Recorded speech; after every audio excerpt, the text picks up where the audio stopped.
नमस्कार भक्तों, स्वागत है आपका आपके चैनल कृष्णा क्रिएशन में। मैं आपका स्वागत करती हूँ। फ्रेंड्स, आज हम इस वीडियो में माता संतोषी का व्रत कथा को सुनेंगे। कहते हैं कि माता रानी अपने भक्तों की हमेशा मदद करती हैं और उनकी सारी मनोकामनाएं पूर्ण करती हैं। अगर हम संतोषी माता का व्रत करते हैं तो हमको उनका पूरा संपूर्ण फल मिलता है। लेकिन अगर आप व्रत किसी कारण से न कर सकें तो माता संतोषी की व्रत कथा सुन लेने मात्र से ही व्रत करने का संपूर्ण फल प्राप्त होता है। तो चलिए सुनते हैं ये प्यारा सा कथा। जय संतोषी माता। कंचनपुर नगर में एक बुढ़िया रहती थी। उस बुढ़िया के 7 बेटे थे। सभी का विवाह हो चुका था। 6 बेटे तो काम करते, लेकिन 7वां बेटा अभी कोई काम नहीं करता था। सुबह उठकर स्नान आदि से निवृत्त होकर 6 बेटे रसोई में बैठकर भोजन करते, फिर अपने काम पर चले जाते। बुढ़िया उन बेटों को अपने हाथ से पूरी हलवा आदि बनाकर खिलाती और 7वां बेटा बहुत धूप निकलने पर उठता, फिर स्नान करके भोजन करने के लिए रसोई में जाता। बुढ़िया दूसरे बेटों का बचा हुआ खाना एक थाल में उसे रख कर दे देती। 7वां बेटा उसी भोजन को खुश होकर खा लेता। भोजन करके वह अपने घर से निकल जाता और अपने दोस्तों के साथ मौज मस्ती करता, घूमता फिरता। उसके दिन इसी तरह से व्यतीत हो रहे थे। उसकी पत्नी उसे बार बार काम करने के लिए कहती थी, लेकिन वह हंसकर कहता, अरे तुम बार बार काम करने के लिए क्यों कहती हो? कितने मजे से दिन गुजर रहे हैं। माँ कितना बढ़िया बढ़िया व्यंजन बनाकर खिलाती है। तब उसकी पत्नी क्रोधित होकर कहती, माँ तुम्हें बढ़िया बढ़िया व्यंजन बनाकर नहीं खिलाती, बल्कि सबका बुझा हुआ जूठा भोजन तुम्हें खिलाती है। यदि तुम्हें मेरी बात का विश्वास ना हो तो छिपकर स्वयं अपनी आंखों से देख लेना। अपनी पत्नी की बात पे उसे जरा भी यकीन न था, लेकिन इस बात की सच्चाई जानने का निर्णय करके एक दिन सरदर्द का बहाना बनाकर चादर ओढ़कर रसोई में सो गया। थोड़ी देर के बाद उसकी माँ ने अपने बेटों को खीर, पुलवा, पूरी, हलवा आदि बनाकर खिलाए। भोजन के बाद उन्हें लड्डू खाने को दिए। भोजन करके वह अपने काम पर चले गए। उसके जाने के बाद बुढ़िया ने उनकी थाली में से बचे हुए भोजन को एक थाली में रखा। बचे हुए लड्डुओं के टुकड़ों को एकत्र कर दोबारा लड्डू बनाए। उसके बाद बुढ़िया ने 7वें बेटे को भोजन करने के लिए कहा। उसने सोते हुए चादर के नीचे से सब कुछ देख लिया। वह उठकर बोला, माँ मुझे भूख नहीं है, मैं परदेश जा रहा हूँ। बुढ़िया ने कहा, कल जाता है सो आज ही चला जा। बुढ़िया के कठोर वचन सुनकर वह तुरंत परदेश जाने की तैयारी करने लगा। चलने से पहले वह अपनी पत्नी के पास गया और अपनी पत्नी से कहने लगा, हम जावे परदेश को आवेंगे कुछ काल, तुम रहिए संतोष से धर्म अपना पाल। उसकी पत्नी उसमें गोबर के कंटे पात रही थी। अपने पति के वचन सुन करके वह गंभीर स्वर में बोली, 2 निशाने अपनी देखो धरू मैं धीर, सुधी मत हमरी बिसरइयो रखियो मन गंभीर। अपनी पत्नी की वचन सुनकर वह बोला, मेरे पास निशाने के लिए बस यह अंगूठी है, इसे अपने पास रख लो, लेकिन अब तुम भी कोई अपनी निशानी दो ताकि परदेश में उस निशानी को देखकर मैं तुम्हें याद कर सकूं। अपने पति की वचन सुनकर वह बोले, नाथ मेरे पास निशाने के लिए कुछ भी नहीं है। फिर वह कुछ सोचकर उसने गोबर के हाथ से उसके पीठ पर छप लगा दी। 7वां बेटा अपनी पत्नी की उसी निशानी को लेकर परदेश चला गया। कई दिनों की लंबी यात्रा के बाद वह सुंदर से विशाल नगर में पहुंचा। वहां उसने कई दुकानदारों से नौकरी देने की प्रार्थना की, लेकिन सबने उसे परदेशी जानकर ठुकरा दिया। निराश होकर अंत में वह एक सेठ की दुकान पर पहुंचा। उसने सेठ से भी नौकरी देने की प्रार्थना की। सेठ को एक नौकर की जरूरत थी। वह उसे तुरंत नौकरी पर रख लिया। उस दिन बहुत बिक्री हुई। वह उस लड़के से बहुत खुश हुआ। कुछ ही दिनों में उसने सेठ का सारा काम संभाल लिया। उसके व्यवहार से आने वाले ग्राहक भी बहुत प्रसन्न थे। सेठ का व्यवसाय तेजी से चलने लगा। उसने उसकी मेहनत और ईमानदारी देखकर उसे अपना हिस्सेदार बना लिया। कुछ महीनों में उस लड़के ने बहुत सा धन कमा लिया। संयोग बस कुछ समय बाद सेठ को उस नगर को छोड़कर किसी अन्य नगर में जाना पड़ा। अतः सेठ अपना हिस्सा लेकर के दुकान उस लड़के को सौंप कर चला गया। अब सब उस कारोबार का मालिक वह लड़का ही बन बैठा। उधर बुढ़िया ने उस लड़के की पत्नी को बहुत दुख देने शुरू कर दिए। वह हर समय बहू को जली कटी बातें सुनाती रहती। वह बेचारी हर समय काम में लगी रहती थी, लेकिन फिर भी उसकी जेठानियां उसे कुछ न कुछ बुरा भला कहती ही रहती थी। सुबह होते ही बुढ़िया उस लड़के की पत्नी को जंगल से लकड़ियां लेने के लिए भेज देती थी और आटे की निकली हुई चोकर से रोटियां बनाकर देती और हालेर की कटोरी में पानी देती थी। वह बेचारी चोकर की रोटियां खाकर भी किसी से कुछ नहीं कहती और इसे अपना भाग्य का लेखा सोचकर चुप रह जाती। एक दिन वह जंगल से लकड़ियां काटकर लौट रही थी। उसे रास्ते पर संतोषी माता का मंदिर था। उस मंदिर के पास लकड़ियों के गट्ठे जमीन पर रखकर कुछ देर आराम करने के लिए रुकी। मंदिर में उसने बहुत से स्त्रियों को पूजा करते देखा, तो उसने पूछा, आप सब किसकी पूजा कर रही हैं? इस पूजा करने से क्या पुण्य मिलता है? एक स्त्री ने उसे बताया, हम सब संतोषी माता का व्रत करके उनकी पूजा कर रही हैं। संतोषी माता की पूजा करने से धन संपत्ति से भंडार भर जाता है, निर्धनता दूर होती है, परिवार में सभी सुख शांति से रहते हैं, लड़कियों का शीघ्र विवाह होता है और उन्हें सुंदर सुयोग बल मिलता है, व्यवसाय में लाभ होता है, निसंतान के घर संतान होती है और अगर पति प्रदेश गया हो तो माता की अनुकंपा से शीघ्र ही लौट आता है। न्यायालय में मुकदमा चल रहा हो तो उसमें भी जीत मिलती है, धन संपत्ति में बढ़ोतरी होती है, पारिवारिक क्लेश नष्ट होता है, व्रत करने वाले स्त्री पुरुष को संतोष मिलता है, सभी मनोकामनाएं संतोषी माता पूरी करती है। स्त्रियों से संतोषी माता के व्रत के बारे में इतना सुनकर उसने व्रत करने की विधि भी पूछी। तब एक बूढ़ी स्त्री ने उसे बताया, संतोषी माता का व्रत करके गुड़ और चने का प्रसाद बांटकर थोड़ा सा प्रसाद स्वयं भी ग्रहण करना कभी नहीं भूलना चाहिए। संतोषी माता गुड़ और चने से की गई पूजा से प्रसन्न होती है। संतोषी माता का व्रत शुक्रवार को ही किया जाता है। शुक्रवार को सूर्योदय से पहले उठकर स्नान आदि से निवृत्त होकर संतोषी माता के मंदिर में जाकर पूजा करके व्रत कथा सुननी चाहिए। अगर आप मंदिर न जा सको तो घर के किसी कमरे में संतोषी माता की मूर्ति या चित्र रखकर छोटा सा मंदिर बनाकर पूजा करनी चाहिए। व्रत करने वालों को उस दिन कोई भी खट्टी चीज या खट्टा फल नहीं खाना चाहिए। घर में किसी को भी खट्टी चीजें नहीं खानी चाहिए। संतोषी माता के व्रत के बारे में सभी बातें पूछ करके सातवें बेटे की बहू ने मन में सोचा, आज सारी लकड़ियों को बेचकर गुड़ और चने खरीद कर आने वाले शुक्रवार को संतोषी माता का व्रत अवश्य करूंगी। उसी दिन उसने लकड़ियों को बेचकर गुड़ और चने खरीदे। शुक्रवार को सूर्योदय से पहले उठ करके स्नान आदि से निवृत्त होकर फिर कलश में स्वच्छ ताजा जल भर करके चने और गुड़ के साथ जंगल की ओर चल पड़ी। रास्ते में संतोषी माता के मंदिर में जाकर उसने संतोषी माता का विधिवत पूजा की और व्रत कथा सुनी। फिर संतोषी माता के चरणों में सिर रख के प्रार्थना करके गई, हे माता, मेरे कष्टों को दूर करो, मैं हमेशा तुम्हारी पूजा करूंगी। मेरे पति प्रदेश से सकुशल लौट आए। संतोषी माता का स्मरण करते हुए उसने पास वालों को गुड़ और चने का प्रसाद बांटकर थोड़ा सा प्रसाद स्वयं भी ग्रहण किया। इस प्रकार सातवें बेटे की बहू ने हर शुक्रवार को संतोषी माता का विधिवत व्रत करना प्रारंभ कर दिया। दूसरे शुक्रवार को उसके ने व्रत किया तो उसके पति का पत्र आ गया। तीसरे शुक्रवार को पति का भेजा हुआ रुपया आ गया। इस पर घर के सभी लोग ईर्ष्या करने लगे। जेठानियां ताने देने लगे, अरे अब तो पति का पत्र भी आने लगा है, रुपया भी आने लगा है। घर के बच्चे भी बार बार कहने लगे, अब तो चाची के पास रुपया आने लगा है, अब तो वह सीधे मुँह से किसी से बात भी नहीं करेगी। वह बेचारी सबके सामने चुनकर चुप रह जाती। तो हर शुक्रवार को संतोषी माता के मंदिर में व्रत करने और कथा सुनने के बाद उसके चरणों में सिर रख के प्रार्थना करके कहती, हे माता, मैंने आपसे धन नहीं मांगा था, मैंने तो अपने पति को सकुशल लौटाने की प्रार्थना की थी। एक दिन उसकी प्रार्थना सुनकर संतोषी माता ने प्रसन्न होकर कहा, जा बेटी, तेरी मनोकामना अवश्य ही पूर्ण होगी। वह बेचारी संतोषी माता के वचन को सुनकर खुशी खुशी घर लौट आई। उधर सातवां बेटा दुकानदारी में इतना व्यस्त हो चुका था कि उसे अपनी पत्नी और घर का कुछ स्मरण ही नहीं था।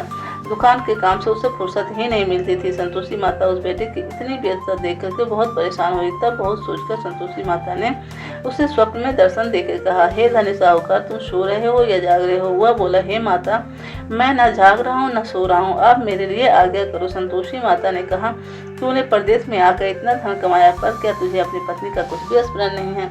उसने कहा, हे माता, मुझे अपनी पत्नी का तो स्मरण है, लेकिन इस दुकान से कहीं जाने का अवकाश ही नहीं मिलता। सारा रुपया व्यवसाय में लगा है, जब तक सारा रुपया लौट नहीं आता मैं घर कैसे जा सकता हूँ? संतोषी माता ने कहा, कल सुबह उठकर संतोषी माता का नाम लेकर मंदिर में घी का दीपक जलाकर पूजा करना और फिर दुकान पर जाकर संतोषी माता के नाम का दीपक जलाकर प्रणाम करके काम शुरू करना। उधार दिया धन शाम तक लौट आएगा। इतना करके संतोषी माता उसके स्वप्न में अंतर्ध्यान हो गए। सुबह उठकर उसने अपने स्वप्न की बात अपने मित्रों से की।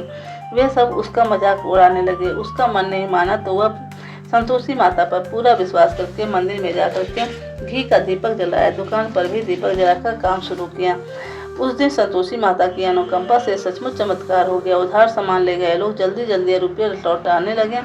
देखते देखते रुपयों का ढेर लग गया। शाम तक दुकान का सारा सामान भी हाथों हाथ बिक गया। तब संतोषी माता को नमस्कार करके वह अपने घर की ओर लौटने की तैयारी करने लगा। उधर सातवें बेटी की पत्नी प्रतिदिन की तरह जंगल से लकड़ियां काट कर लौट रही थी। लकड़ियों का बोझ अधिक होने के कारण उसने मंदिर के पास गड्ढे उतारकर मंदिर के चबूतरे पर बैठकर थोड़ा सा विश्राम किया। तभी उसे दूर से धूल उड़ती दिखाई दी। उसने संतोषी माता से पूछा, हे माता, आज यह धूल कैसे उड़ रही है? माँ ने प्रसन्न होते हुए कहा, आज तुझे तेरी पूजा का फल मिलेगा। यह तेरा पति परदेश से लौट रहा है, यह धूल उसके लौटने से उड़ रही है। अब तुम इन लड़कियों के 3 हिस्से का, एक हिस्सा नदी के किनारे, दूसरा हिस्सा मंदिर में और तीसरे हिस्से को सिर पर रखकर घर ले जा।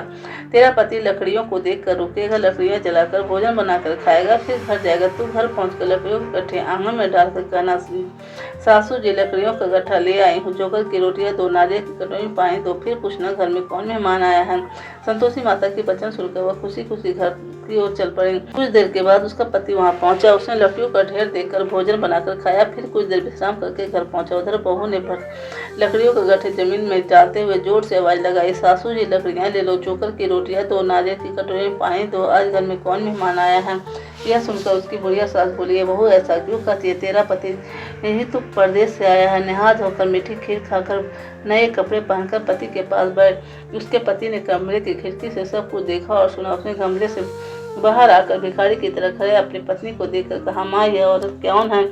माँ ने कहा, बट बेटे यह तेरी बहू है, जब से तू परदेश गया है तभी से इसने ऐसा हाल बना रखा है। सारा दिन गांव में जानवरों की तरह घूमती फिरती रहती है, घर का कोई काम नहीं करती और नारियल की कटोरी में पानी मांग रही है। साता बेटा गंभीर होकर बोला, माँ मैंने इसकी सारी बातें स्वयं अपने कानों से सुनी है, मुझे बराबर वाली दूसरे घर की ताली दे दो, मैं उसी घर में रहूंगा। बुढ़िया माँ ने उस बेटे को दूसरे घर की ताली दे दी। वह अपने पत्नी के साथ उस घर में आनंद से रहने लगा। उसके पास धन की कोई कमी नहीं थी, उसने घर को महल जैसा सुंदर बना दिया। अगले शुक्रवार को उसकी पत्नी ने कहा, हे प्राणनाथ, मैं संतोषी माता का व्रत करती हूँ, अब मैं व्रत का उद्यापन करना चाहती हूँ। संतोषी माता के अनुकंपा से मेरे सारे कार्य पूर्ण हुए। पति ने कहा, अवश्य उद्यापन करो, मैं उद्यापन के लिए सामान एकत्र करता हूँ। बहू ने अपने जेठानिया को लड़कों को भोजन करने के लिए कहा। सभी जेठानियाँ उसकी धन वैभव से ईर्ष्या करने लगी थी। जेठानिया ने अपने बच्चों को सिखा दिया, तुम भोजन में के समय खट्टी चीजें मांगना। वे नहीं चाहती थी कि उसका उद्यापन पूरा हो। संतोषी माता की पूजा के बाद जब बच्चों ने को भोजन करने के लिए कहा तो सब खटाई मांगने लगे। बहू ने कहा, खटाई किसी को नहीं मिलेगी। तभी सब बच्चे उस से पैसे मांगने लगे। बहू उसकी बुरी भावना जान न सकी और पैसे दे दिए। बच्चे दौड़ते हुए गए और बाजार से इमली लेकर खाने लगे। बच्चों को पैसे देने और इमली खाने से संतोषी माता क्रोधित हो गए। उसी समय राजा के सैनिक साते बेटे की दुकान पर पहुंचे और उसे पकड़कर ले गए। भोली बहू रोने लगी। जेठानियां ताने देने लगी कि अरे बेईमानी से कमाकर धन लाया था, इसलिए राजा के सैनिक पकड़ के ले गए। अब तो बंदीगृह में रहना पड़ेगा और राजा साथ में सारा धन भी छीन लेगा। साथे बेटी की बहू रोती हुई संतोषी माता के मंदिर गई और उसके चरणों में सिर रख के प्रार्थना करके कहने लगी, हे संतोषी माता, मुझसे कौन सी भूल हुई है, आपसे ने किस अपराध की इतनी बड़ी सजा दी है। संतोषी माता ने तुरंत प्रकट होकर कहा, बेटी तूने उद्यापन में बच्चों को पैसे देकर बहुत बड़ी भूल की। उन पैसों से बच्चों ने खटाई खाकर तेरे व्रत को नष्ट किया। बहू रोते रोते बोली, माँ मुझे क्षमा कर दो, मैं बच्चों की बातों में सब कुछ भूल गई थी, अब मैं दोबारा उद्यापन करूंगी, अब कोई भूल नहीं करूंगी। संतोषी माता ने कहा, जब तू दोबारा उद्यापन करेगी तो तेरी सभी मनोकामना अवश्य पूर्ण होगी। मंदिर से घर लौटते हुए रास्ते में उसका पति वापस आता हुआ मिला। बहू ने पूछा, राजा के सैनिक आपको क्यों पकड़ कर ले गए थे। वे बोली, हंसते हुए बोला, मैंने इतना धन कमाया, उसका टैक्स नहीं दिया था, इसलिए राजा ने मुझे बुलाया था। अगले शुक्रवार को उद्यापन के लिए बहू ने लड़कों को भोजन के लिए बुलाया। उधर जेठानियों ने पुनः अपने बच्चों को भोजन में खटाई मांगने के लिए सिखा दिया। संतोषी माता की पूजा के बाद जब गुड़ अचाने का प्रसाद बांटकर बहू ने स्वयं भी थोड़ा सा प्रसाद ग्रहण किया। बच्चों को जब भोजन के लिए बैठाया और खीर पूरी हलवा खाने के लिए कहा तब वे बोले, हमें खीर पूरी हलवा अच्छी नहीं लगती, हमें तो खट्टी चीजें खाने को दो। बहू ने कहा, किसी को भी खट्टी चीजें खाने को नहीं मिलेगी और मैं तुम्हें पैसे भी नहीं दूंगी, खीर पूरी हलवा खाना है तो खाओ। बच्चे नहीं माने तो उन बच्चों को भगाकर ब्राह्मण के बच्चों को बुलाकर भोजन कराया। दक्षिणा में उन बच्चों को मीठे फल खाने को दिए। उसके उद्यापन से संतोषी माता बहुत प्रसन्न हुई। उनकी अनुकंपा से बहू शीघ्र गर्भवती हुई और उसने 10वें महीने में एक सुंदर से पुत्र को जन्म दिया। बहू प्रतिदिन उस बेटे को लेकर संतोषी माता के मंदिर में जाने लगी। कुछ दिनों के बाद संतोषी माता ने सोचा, मैंने इसे जीवन के सभी सुख दिए हैं, अब इसकी परीक्षा लेकर देती हूँ। यह सोचकर संतोषी माता ने एक बुढ़िया का रूप धारण किया और लाठी देखती हुई बहू की घर पहुंची। बुढ़िया के सारे शरीर पर मक्खियां भिनभिना रही थी। उससे देखकर सभी मुंह सिकोड़ने लगे। बुढ़िया ने जाकर दरवाजा खटखटाया तो बहू की सास ने दरवाजा खोला और देखते ही जोर से चिल्लाई, अरे लड़कों, इस गंदी बुढ़िया को भगाओ, मुझे यह कोई चुड़ैल नजर आती है, इसे भगाओ नहीं तो यह किसी को खा जाएगी। लड़के उठकर भागे और उन्होंने अपने घर के खिड़की दरवाजे बंद कर लिए। छोटी बहू बराबर वाले घर की खिड़की से उस बुढ़िया को देख रही थी। उसने जल्दी से दरवाजा खोला और बुढ़िया के पांव छूकर अपने घर ले गई। सास ने उसे रोका तो बहू बोली, आज तो बहुत खुशी का दिन है, मेरी संतोषी माता मेरे घर आई। छोटी बहू का बेटा दूध पीने के लिए रो रहा था। बहू ने उसे दूध भी नहीं पिलाया और संतोषी माता की सेवा में व्यस्त हो गई। बुढ़िया सास क्रोध से बुरा भरा कहने लगी। बहू बोली, सासू माँ, आज मेरी संतोषी माता मेरे घर आई है, इनके व्रत करने से ही मेरे घर में इतनी खुशियाँ छाई है। इतने सुनते ही सब उस बुढ़िया के पास गए और उसके पाँव छूकर क्षमा मांगते हुए बोले, माँ हमें क्षमा कर दो, हमने आपको पहचानने में भूल की, हम आपके व्रत की विधि नहीं जानते। हे माता, अब हम भी आपके व्रत को किया करेंगे। उन सबसे की प्रार्थना सुनकर बुढ़िया का रूप धारण किए संतोषी माता ने प्रसन्न होकर संतोषी माता के व्रत की विधि बताई। बुढ़िया से व्रत की विधि जानकर संतोषी माता के व्रत करने से उन सब की मनोकामनाएं भी पूर्ण हुई। उनके घर में भी धन की वर्षा होने लगी। बुढ़िया के सभी बेटों का व्यवसाय खूब तेजी से चलने लगा। धन संपत्ति में भंडार भरने लगा। संतोषी माता का व्रत करने और व्रत कथा सुनकर गुड़ और चने का प्रसाद खाने वाले की सभी मंगल कामनाएं संतोषी माता पूर्ण करती है। व्यवसाय में 3 दूनी रात चौगुनी तरक्की होती है। निसंतान स्त्रियों को पुत्र की प्राप्ति होती है और संतोषी माता का विधि व्रत करने वाली कुंवारी कन्याओं को मनचाहा सुंदर और सुयोग्य मिलता है। बोलो संतोषी माता की जय। गणपति महाराज की जय। शिव शंकर भोलेनाथ की जय। माता गौरी की जय। दोस्तों, अगर आपको वीडियो अच्छी लगी हो तो लाइक शेयर कमेंट करना ना भूलें। अगर चैनल पर पहली बार आए हैं तो प्लीज़ चैनल को सब्सक्राइब करके बेल आइकन को प्रेस जरूर कर दीजिएगा, ताकि जब भी मैं अगली वीडियो डालूँ तो उसका नोटिफिकेशन आपको मिल जाए। मिलते हैं आप वीडियो लेकर के फिर से, तब तक के लिए जय संतोषी माता।